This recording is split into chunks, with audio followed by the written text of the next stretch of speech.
Hey gang, welcome to another edition of Doc Schlock's review of the movie Mind Killer. Wow. Ay, ay, ay, ay, ay. Maybe this time around I'll have better music to play.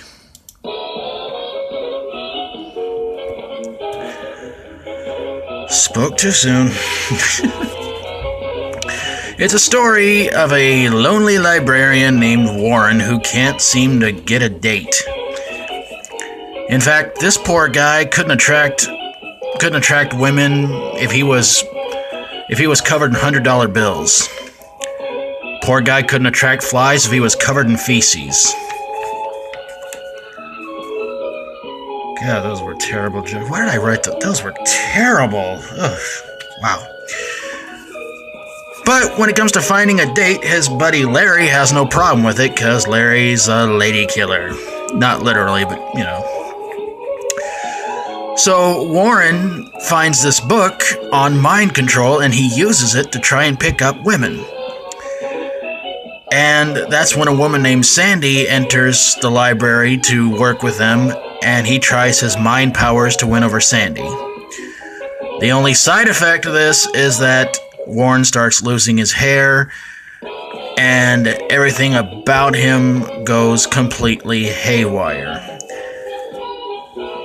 And if you are about to say, well, I imagine he becomes a hideous mutant creature, collect your prize of the hour and a half of your life you hopefully will not spend wasting it watching this piece of crap movie.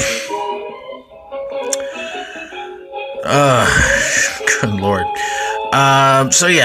So Larry and Sandy wind up teaming up before the end of the movie and defeating Warren in what turns out to be a pretty hideous gore fest, but still pretty bad, and I think Larry winds up with Sandy, which is really bad.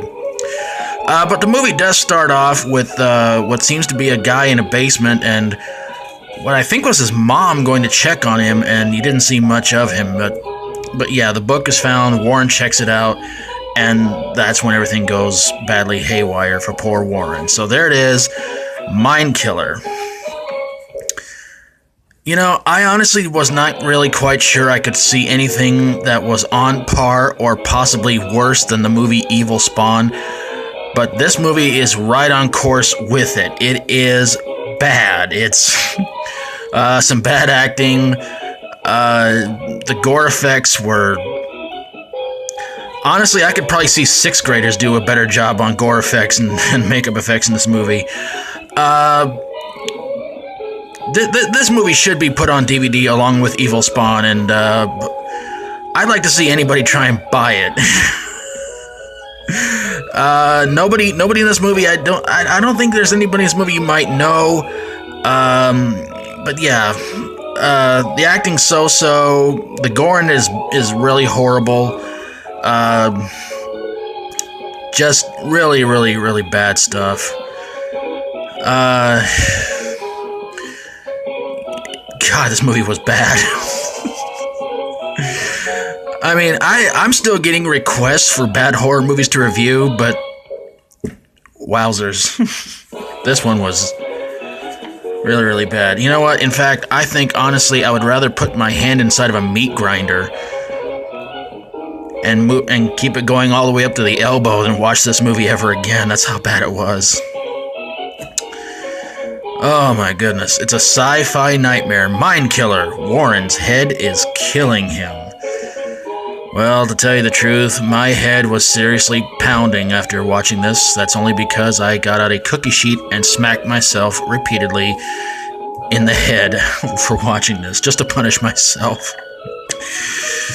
Oh my god, this one was really, really bad. But if you think you got something worse you'd like to send my way in the form of... if you think you have anything worse than this, if you have a horror, sci-fi horror, comedy horror, or fantasy horror movie that made your brain hurt, and no matter how much headache medicine you tried to take for it did no good, it still bothered you immensely, send it my way, and I will get on it ASAP. Thank you guys so very, very much for watching. I really appreciate it.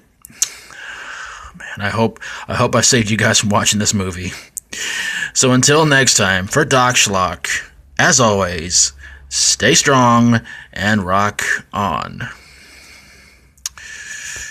Hoofa. Alka-Seltzer to the rescue is just about right.